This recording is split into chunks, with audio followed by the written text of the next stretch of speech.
مساء الخير أعزائنا المشاهدين، احنا النهارده من برنامج أمريكا بالمصري. في فقرة المواهب معانا موهبتين، أول موهبة عازف جيتار، وتاني موهبة معانا شاعر. اسمع مني يا ندل كلام، مش زعلان منك ولا ندمان.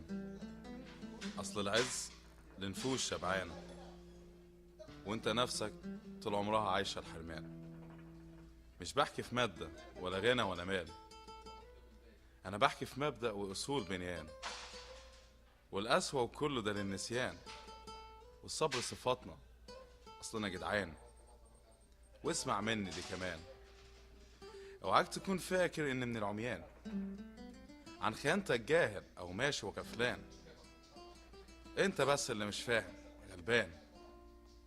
في الاول كان الهدف معزة وحنان، وبعديها الصبر كان لاجل الغالي ينصان. الغالي اللي بعته وعدى عليك زي الهذيان. بس العيب مش عندك، العيب على الجدعان. الجدع اللي دواك وفي جرحه شفاك، في عز سوادك كان ليك شباك.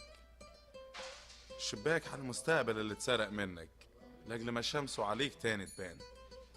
وافهم صح، انا مش ندمان، بس الخيانة مصعبها. والاشتراك بالغالي انت بعته رخيص، كان من وراك درع جديد وحامي، وانت معاه كنت خسيس. تعرف حاجة؟ ده لانه غالي وانت رخيص. من زمان حس وقالها لك، بلاها البيع وبلاها خيانة، وانت وعدته باسم امانة. طب اي امانة بتحكي عليها؟ خليك فاكر الاشتراك عمل ايه، وافتكر دايما ندلتك. وان كان عليا هقول لك روح وانا مسامحك. مبروك عليك اللي زيك، واللي مش زيك مش هيقبل زيك. توبك يعني. على العموم الكلام مات والايام قاضي. الايام قاضي بس اللي يشيل، وبكره هيكون على كلامي دليل. والزمن قصير وان كان الليل طويل. ممكن تعرفنا بنفسك؟ انا اسمي رامي شكري، انا ساكن في جيرسي سيتي نيو جيرسي. انا جيت هنا امريكا من حوالي 12 سنة. عندي هوايات كتير، بس من احسن الهوايات اللي انا بحبها هو كتابة الخواطر. انت بتقدر تعبر عن اللي انت عايزه في كتاباتك، وده شيء بالنسبة لي انا بفضله.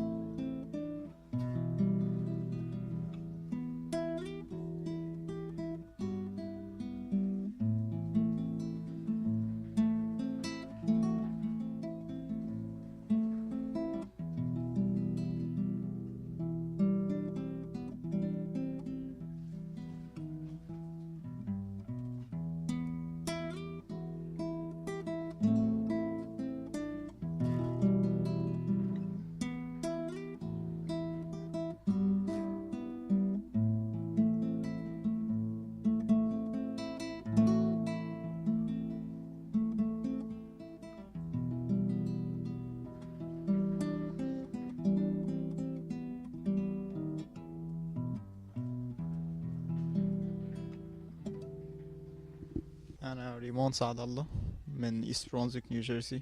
بقالي تقريبا 3 سنين في أمريكا، وبعزف جيتار بقالي تقريبا 4 سنين من قبل ما أجي. جميل جدا. بس أنا ملاحظ إن أنت مايل أكتر للستايل الكلاسيك ده، يعني أنت بتحب الستايل ده ولا بتعزف ستايلات تانية على الجيتار؟ لا، أنا الستايل اللي أكتر بحبه هو إن أنا أعزف زي الفلامينكو، اللي هو سبانيش، مزيكا سبانيش.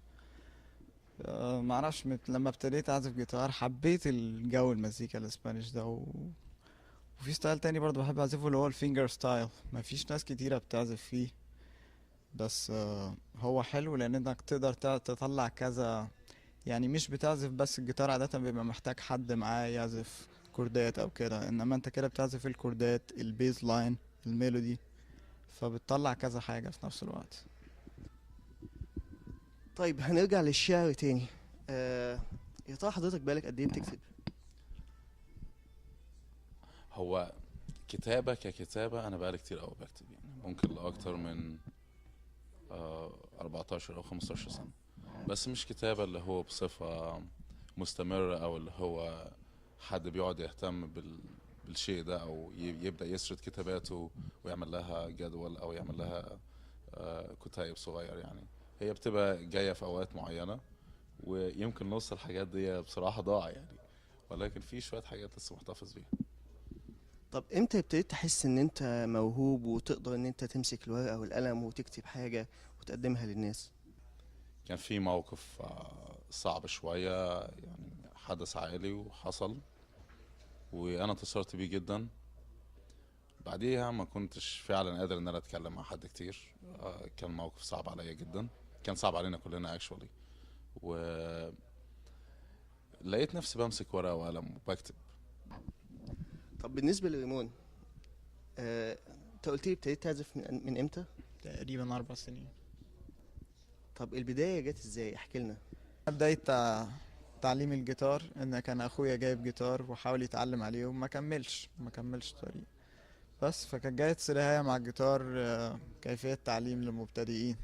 ابتديت اتعلم، واول ما ابتديت اطلع نغمات الالحان البدائية اللي هي جينجل بيل، الحاجات البدائية جدا، حبيت الموضوع وكملت فيه. طب رامي محضر لنا حاجة نسمعها منك النهاردة؟ عجبي عليك، عجبي على كلامك اللي بيحلي افعالك، في الذوق ضليع بس في القلب خليع. وعجبي الشوق عندك سقيع والبرود فيك صفيع. وعجبي اهي دنيا ودوارة، تهتف لك بزمارة، ترقص بترقص لك بستارة، تكدب لك بفشارة. ومين ده كتير بس اللي يشيل. وهقول لك ايه، مش حالي انا اللي تبكي عليه، احكي لك ليه. اصلي انسان مولود في عز مش حرمان، واستنى اشرح لك. العز عز النفس مش عز جيوب ولا علو حيطان. العين مليانة مش عالشيء تلوش ويبان عليك التوهان. في بحر الهوجة تلاقيني قبطان، لا صنعت الكبر ولا بادرت بالتلفان، لا خنت العيش ولا الملح عندي راح في الذوبان. واعلم يا عمي واعلم يا صاحبي واعلم يا خال، اللي يشتري البايع راح يعيش طول عمره ندمان. اما المتكبر يعيني عليه لما تجيله الايام، وركوبته تموت والغطا من عليه يقع والعورة تبان. وركوبته هيفانية ويلف كتير من التوهان، وسواد الليل من الوحدة يزيد ونار الحرمان. عجبي عجبي عليك يا بنت الأصول، للراجل بعتي وللهلاس بنت تسون. عجبي على اللي نصحك وبكرامته غسلتي انت صحون.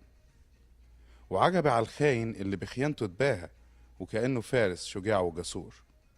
عجبي على ندل في حاجته جاه يساومك، وعجبي على واطي نزل دماغه في الأرض ولسيده عايزك تطاطي. عجبي على ناس عميان والخجل بيهم وفيهم مليان. عجبي على الأصيل لما للشر يميل، وعجبي على أصله اللي اتداس من الخنازير. وعجبي من وضعه لما جنب مركبته يميل، وعجبي في خيانته اللي عمره ما لقى لها تبرير.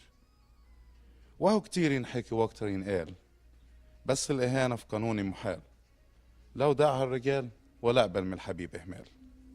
وافتكر أصلك يا أسير وارجع لأيام زمان، زمن تقول فيه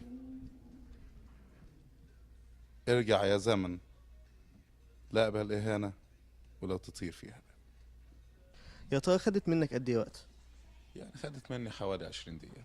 طب ريمون، ممكن تسمعنا حاجة تاني النهاردة؟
انا احب اشكر معانا النهارده الشاعر الاستاذ رامي شكري والاستاذ ريمون سعد الله عازف الجيتار.